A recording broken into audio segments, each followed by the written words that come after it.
What we want to learn here in this model is learn how to capture or how to model pull systems.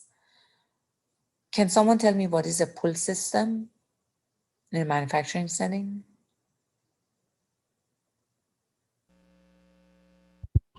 I think it's when like a machine down the line finishes first, it will pull the next job from the machines before it. That is correct. So in a pull system, okay, let me explain further the other opposite system, which is a push system. In a push system, the manufacturing process produces the parts and then send them to the warehouses, and these parts are sent to the customers whenever there is a demand. Okay, that's the push system. Basically, the manufacturing process produces the part or produces the product and then pushes them to the market, and then the customers buy it whenever they want.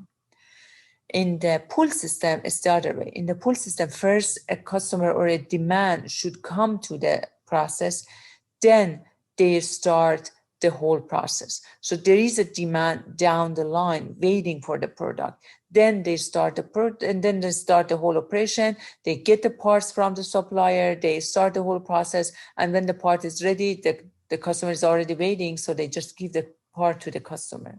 Okay, a lot of for example, processes for producing laptops. When we go to buy a laptop and then we pick, okay, what we want and how we want the structure to be, those are usually pull systems based on the parts that you have identified and the structure that you have identified for the product that you want. They are going to get these parts and start the assembly process and finally give you the product that you want. So this is the pull system, that there should be a demand first, and then the whole request from the suppliers, and then the whole process starts. And there are advantages and disadvantages associated with that. One of the advantages is that we expect to have less inventory in the pull systems because we start the processes when there is a demand. So we go to our suppliers when there is a demand. So we expect less and less inventory costs in the pull system, which is always a major cost components in any manufacturing process. So now we want to see how we can capture this type of system in a simulation environment. So this is the structure of the system that we are going to work with. So in this model, we are going to learn how to implement a pull system. We have a location for the arrivals of the orders, or we get two types of orders, order A or order B. And depending on type of order that we get, then we will get the required parts from our supplier. Our supplier is Brookfield Forging. If we get order A, then we need forging type A from our supplier.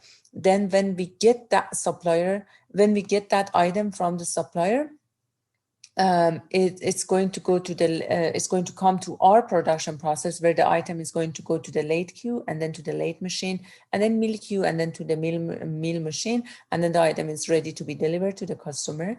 However, if we get order B at order arrival, then we need to get forging type B from the supplier. And then once the Brookfield Forging gives us that item, then that item has to go through mill queue in our facility, in our production facility. It has to go to the mill queue and then to the mill, and then the part is ready to be delivered to the supplier. So because of the nature of the system, which is a pull system, what we want to make sure to happen in the system is that first the orders have to come to the system, and when we get those orders, then the whole process is going to start. We are going to get a part from the supplier, and then the part is going to go through the production process in the system. Okay, so so that arrival of the order is going to initiate the whole thing. So we want to learn how we can implement that in our simulation model. So I want you guys to please create the locations, create two entities. So create two entities for now for the order A and order B, and also create two arrivals for order A and order B. What we know about arrival of order A and order B is that they arrive to the system one by one. We get total 1200 of order A and 200 of order B. I'm sorry, and 1000 of order B. The inter-arrival of order A is 150 minutes and inter-arrival of order B is 200 minutes, exponentially distributed for both of them. That's what we know about the arrival of orders to the system. On the supplier side, I know that Brookfield Forging is producing forging type A every 150 minutes, exponentially distributed, and forging type B are produced every 200 minutes, exponentially distributed. So that's the setup on my supplier side. And on the production facility, I also gave you the production process on the lathe machine and on the mill machine for both type A and type B. So now let's see how we can implement this.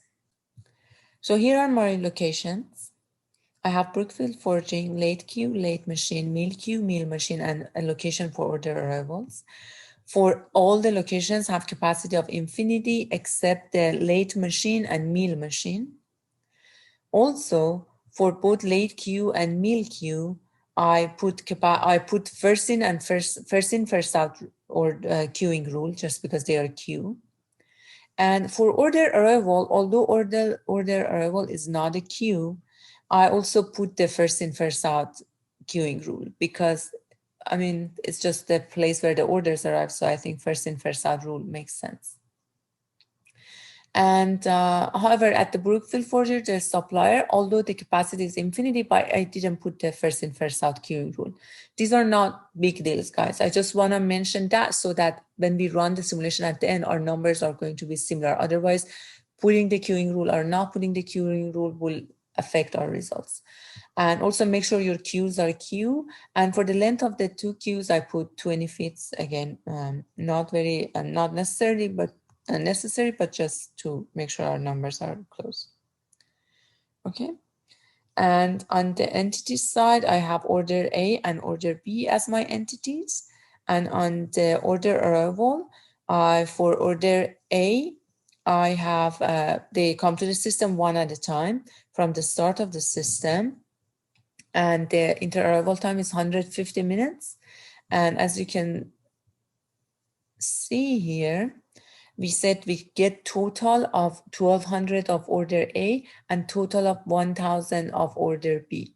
So these numbers obviously are going to reflect, to be reflected in the occurrence, right? So if I get only 1200 order A, then my occurrence is 1200.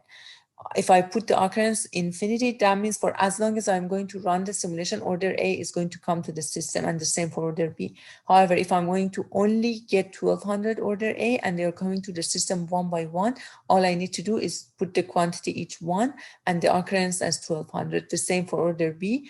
Occurrence quantity each is one, they come to the system one by one, and then occurrence is 1000 because I get total 1000 of them and that's it, I don't get any more. And then 150 and 200 are inter-arrival times and both of them are exponentially distributed. And those are exactly what I have reflected here in the arrival of order A and order B. Okay. So now I want you guys to tell me how potentially I have taken care of this part on the supplier side. That on the supplier side of type A is produced every 150 minutes and type B is produced every 200 minutes. They are exponentially distributed. How do you think I can take care of that in the simulation model to represent what is happening on my supplier side? We can capture them in the arrivals of arrival part of the simulation. Okay, I don't need to show them as a process time in the processing. All I need to say is that on the supplier side, which is this location, these parts are going to be ready every 150 minutes and these forgings are going to be ready every 200 minutes, exponentially distributed. So that's all I want, that these entities are going to be available here in these intervals, in these frequencies, and arrivals can help me to take care of that. I don't care what happens on the customer side, how they're going to prepare this. I don't care about that. All I care is that these are going to be available on the supplier side with these frequencies. Okay, so let's go to the entities and create 2 more entities for forging type A and forging type B. Okay, so we have 2 more entities in addition to order A and order B. We have 2 more entities for forging type A and forging type B. And then let's go to the arrival. Let's go to the arrival, and then on the arrival side, I also create the arrivals for forging type A and forging type B. However, before we go into the detail of the arrival, so let me ask you this. If I want to create the arrival for forging type A, okay, this quantity each. Quantity each is 1. They are produced, or they basically are made available at the supplier side 1 by 1 from the start of the simulation.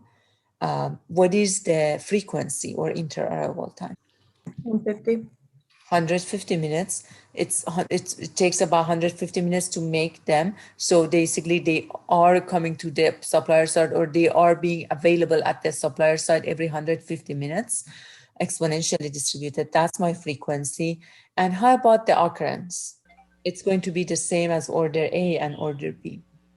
So if I need 12, if I have 1200 order A, and for each one of them, I need 1 forging type A, then I'm going to get 1200 of forging type A. Okay, the same for forging type B. I'm going to get them 1 by 1. They're going to be made available at the supplier side 1 by 1 from the start of the simulation. The frequency is going to be 200 minutes, exponentially distributed. That's the time that takes to build 1 forging B, and so they are going to be made available at this supplier side with this frequency. And how many of them I'm going to get? If I get total 1000 order B, and I need 1 forging type B for each one of those orders, then I overall need 1000 of forging type B.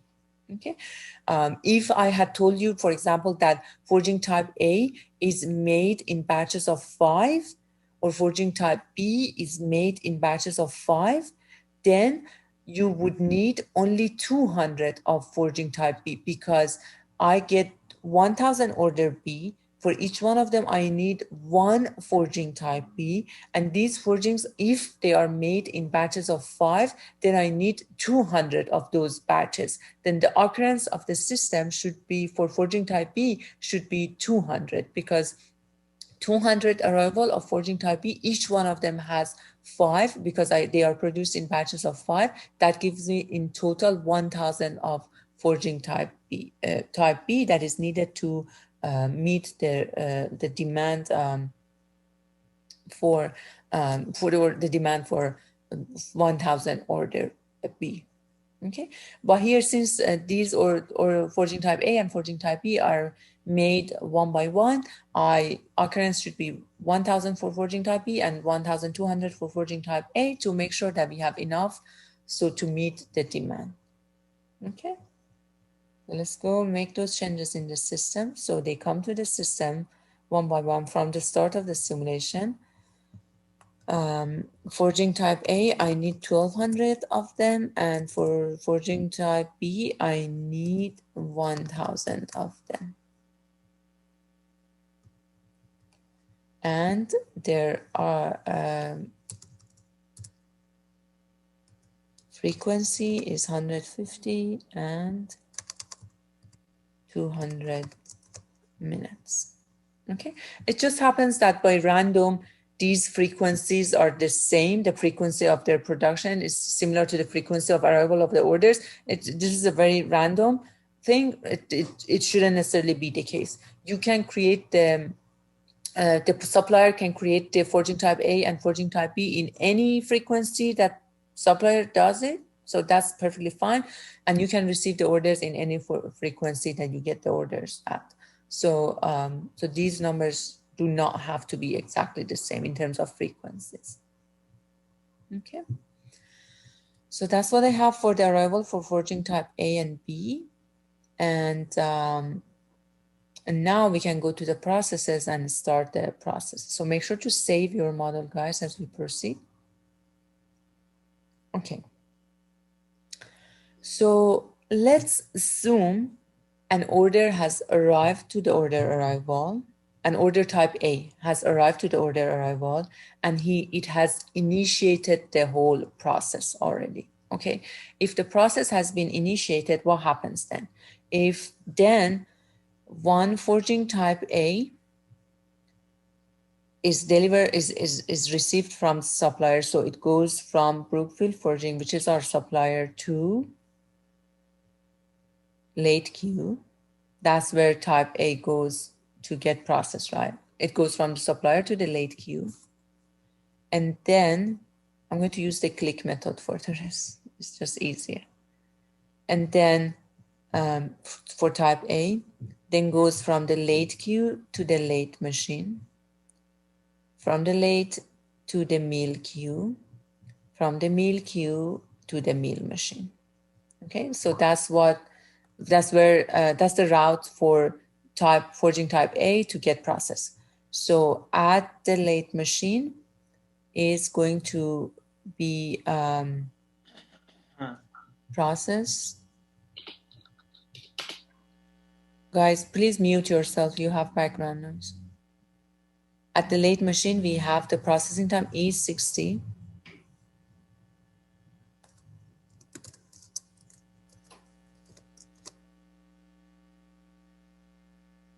Okay. Then the part goes to the mill machine, and then at the mill machine, we need to also process this entity. And the processing time at the mill machine for type A is U6010.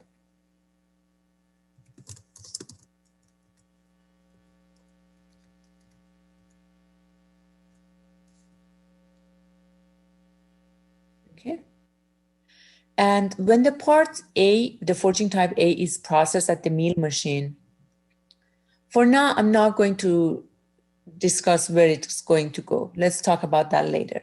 For now, let's assume an order A has arrived and it has initiated the whole process. So then type A forging has gone from the supplier to the late queue, to the late machine, to the mill queue, to the mill machine. The part is processed at the mill machine. I'm not going to fill the destination part at this point. Let's talk about that later. Okay, so keep it open for now. Let's go to type B. Forging. Let's assume an order B has arrived to order arrival. Let's assume that has happened. And that is going to initiate the whole process for type B forging. So type B then goes from the supplier side. So type B is already at the supplier side. That's what we said in the arrival. Type B is going to go from the supplier side to the mill queue. Remember, type B is not going to the late machine. It's going to the mill machine. So it's going to mill queue, and then from there to the mill machine. And the processing time at the mill machine for type B is U8010.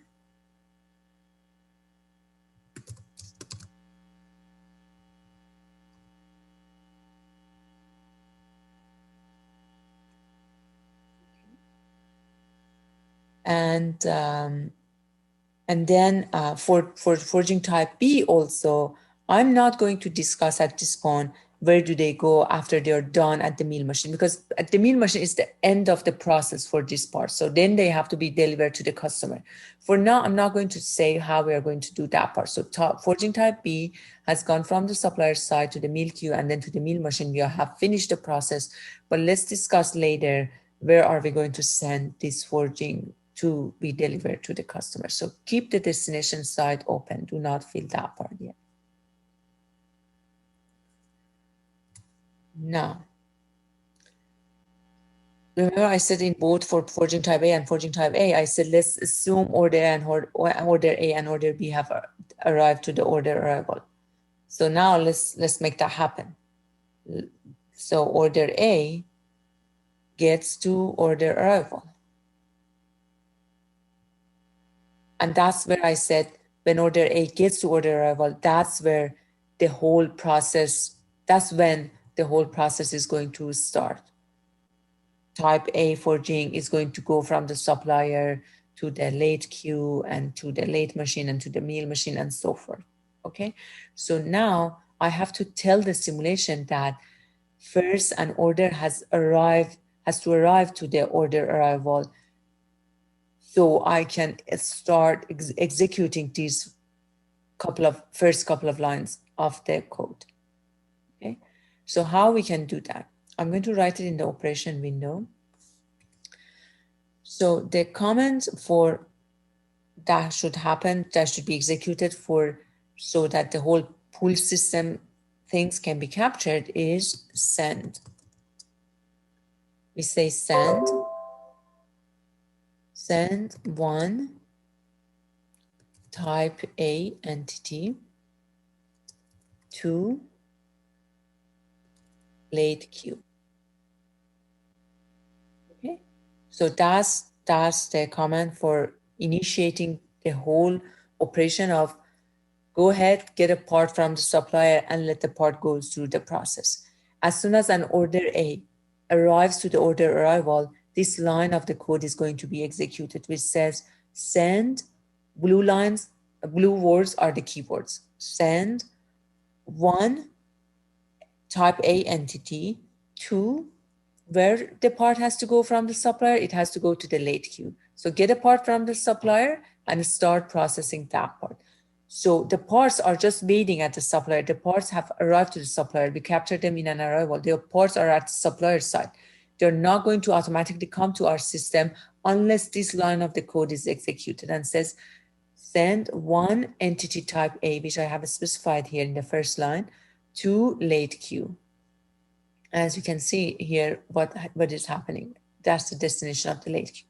However, for this line to be completely executed, I also have to go to the line where entity type A is going to that late queue in the destination. I have to go to that line where entity type A is actually sent to late queue.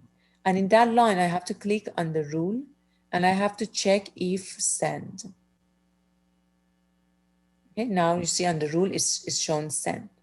You have to make sure you do that. Otherwise, when you run this line of the code, you are going to get error.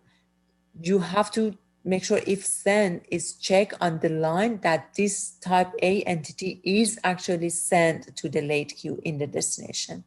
Otherwise, you're going to get error.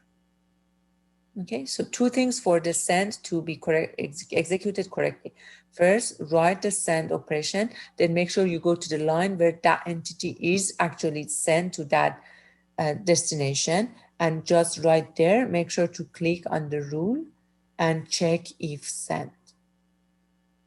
Okay, so that will take care of the whole process. So then when this line is executed, then simulation comes to the first line and say that, okay, now I'm going to send one type A to the late queue. Otherwise, this line of the code is not going to be automatically executed in this model, okay? And then when this first line is executed, then the type A goes to the late queue and then to the late machine and then to the meal queue and then to the meal machine, okay? Now, what happens to the forging? It's done processing. It's ready to be delivered to the customer side. How should I take care of that in the simulation? I have one order A that is ready that has arrived at order arrival, and I have one forging type A that has been processed and is sitting at the meal machine. How I can somehow make sure that this forging is associated with this order, which is at order arrival. Let's put them together and let's give them to the customer. How should I take care of that?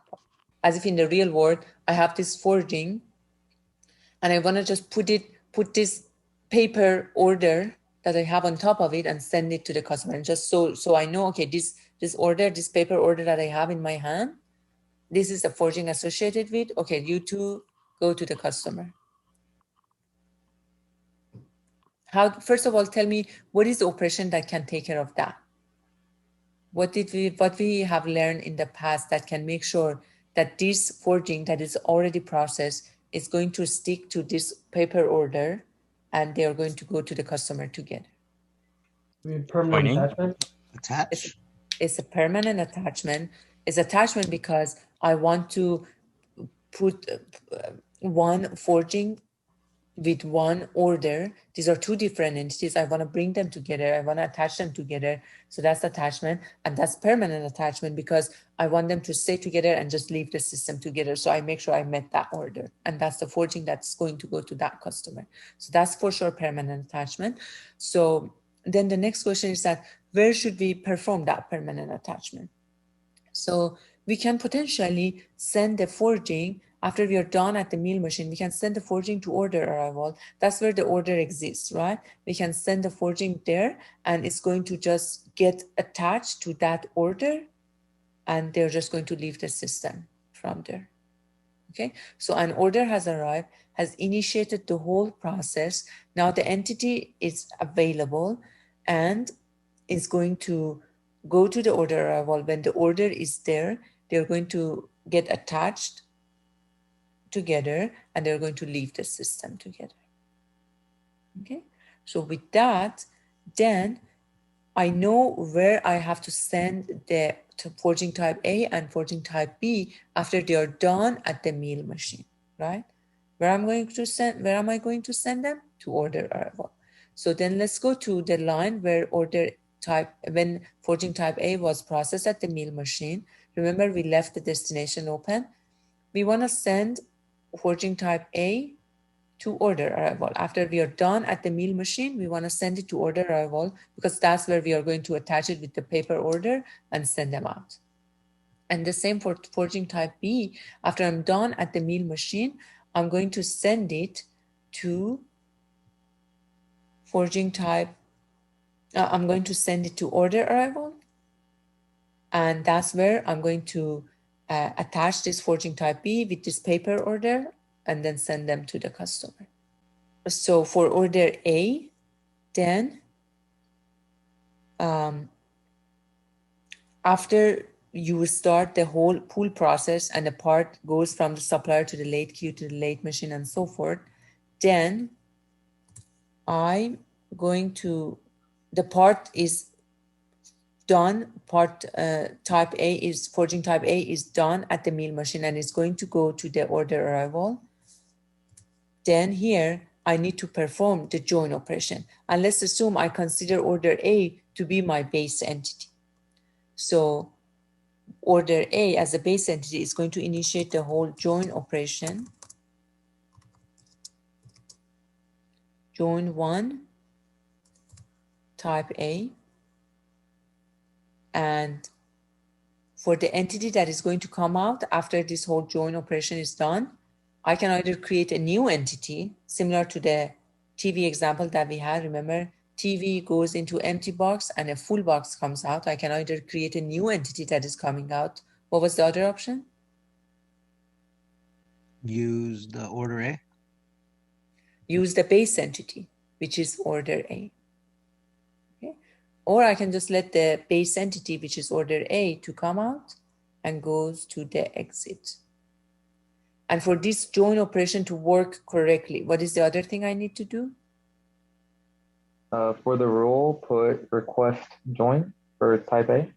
Yes, for type A, in the line that type A goes to order arrival, which is here, in the line that type A goes from mill machine to order arrival, I have to click on the rule and make sure if join request that is checked. Otherwise, the join is not going to be performed and you are going to get error.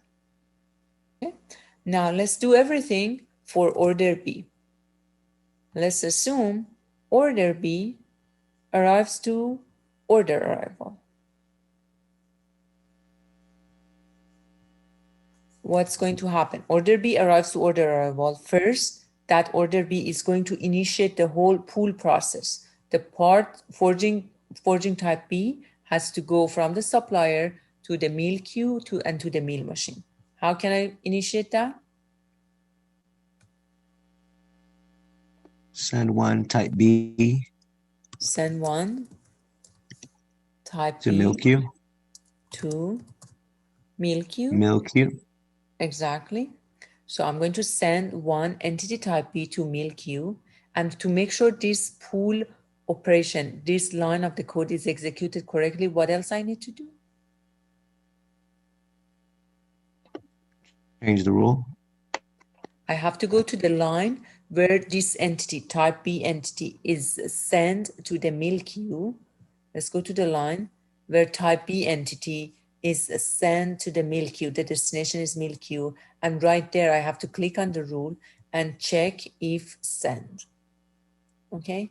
Otherwise, this line will not be executed. Also, when we put if send, that does another thing for us. When the simulation starts executing and start being executed, and we go line by line, this line of the code is not just going to be executed automatically. So it's not that as soon as we get to this line, one type B is going to go from Brookfield forging to MilQ. No, that's not going to be executed because the simulation sees a send if send rule here. So the simulation is not going to execute this line automatically unless we get to a line where this send operation has been written. Then simulation is going to come back and executes this line. If you forget to put this rule, if I do not have the if send rule here, then when simulation gets to this line, it's going to automatically send a part from the supplier to MilQ, no matter if the order B has arrived or not. This line of the code will be automatically executed like any line of the code we have written in previous models so far. If you do not want this line of the code to be executed unless a send operation is performed somewhere, you have to make sure to check on the rule and check the if send. Make sure to save, guys, before we proceed further. Okay, so I wrote the send comment to start the pull operation.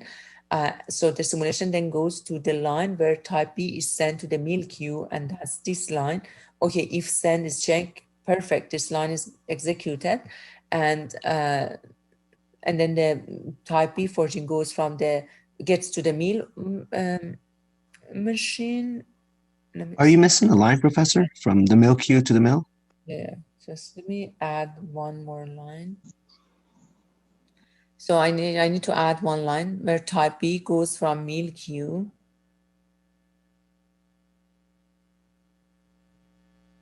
to the mill machine. I'm going just to move it up. Move. I want to bring it here. Move to. Okay, so now I have everything.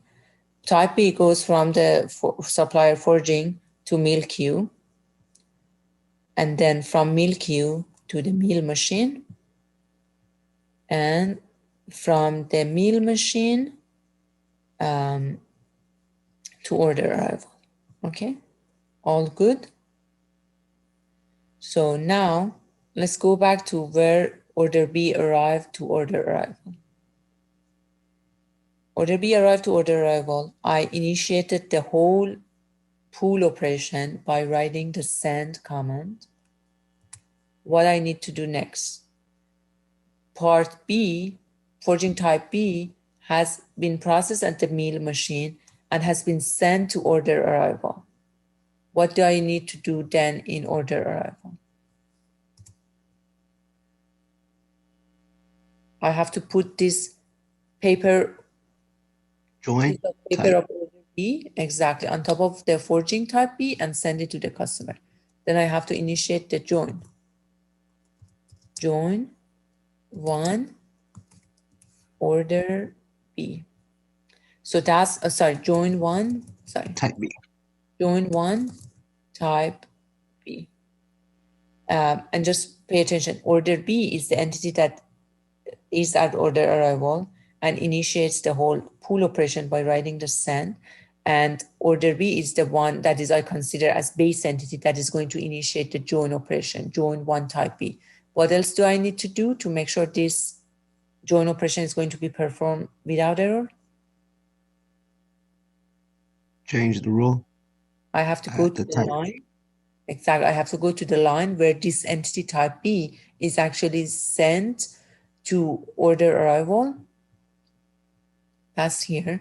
When type B entity is actually sent to order arrival. And right there, I have to perform if join requested. I have to check that so that when type B actually gets to order arrival and another entity is going to initiate the join operation, then type B entity knows that it has to join. Okay. And once this join operation is done, then I'm going to send this entity out. And what is the entity that is leaving? It's coming out of a join operation. What is the entity that is coming out? Order B. It's order B, the base entity.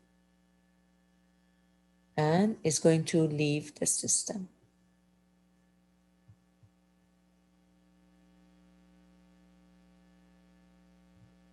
Okay.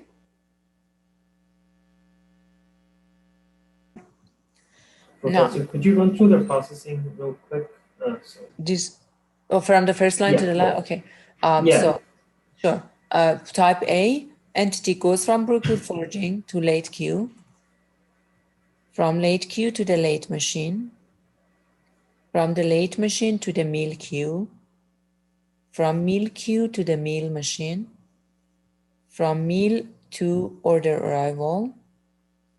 Then we have type B forging, which goes from the type B forging, which goes from the Brookfield forging to meal queue, from meal queue to meal, from meal to order arrival. Then we have order A that comes to order arrival, where we perform the send operation and the join operation. And then order A is the entity that is coming out and is going to exit. And the same for order B. Arrives to the order arrival, we perform the send operation and the join operation. And the order B is the entity that is coming out and goes to exit. Do I need to specify a simulation time run? No, because you only have a set number of things that come every so often. Exactly. I don't need to specify a runtime for the simulation. In my arrival, I say that I get this number of order A and order B and this number of forging. So the simulation just continues until I get this number of order A and order B. I process them and the simulation stops automatically. So I don't need to worry about simulation runtime. So in that scenario, let's run the simulation. Okay.